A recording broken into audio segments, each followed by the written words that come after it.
এই multi colour চশমাগুলো এখন বেশ ট্রেন্ডিংয়ে আছে, সেটা হোক বিয়ের অনুষ্ঠানে বা কোনো হোলির অনুষ্ঠানে। হ্যালো এভরিওয়ান, আমি চৈতি। আমার ওই সানগ্লাসটা ঘরে থেকে নষ্ট হচ্ছিল, ভাবলাম এটাকে আমি পেন্টিং করে নিই, সামনে কোনো প্রোগ্রাম আসলে এখন পরা যাবে। তো এখানে পেন্টিং করার জন্য আমি অ্যাক্রিলিক কালারটা ইউজ করছি, আর যে ব্রাশটা ইউজ করছি এটা কিন্তু পেন্টিংয়ের ব্রাশ না, আমার মেকআপের ব্রাশ ছিল, যদিও মেকআপে এই ব্রাশটা কাজে লাগে না, এই জন্য আমি এটাকে পেন্টিংয়ে কাজে লাগিয়ে দিচ্ছি। আইডিয়াটা কেমন?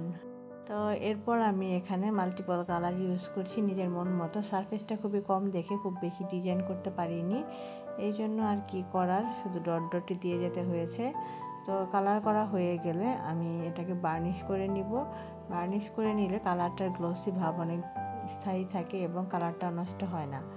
আর এই রং, বার্নিশ এছাড়া হ্যান্ড পেন্টিংয়ে সব কিছু আপনারা আমার পেজে পেয়ে যাবেন। এগুলো অর্ডার করতে হোয়াটসঅ্যাপ করতে পারেন। টাটা।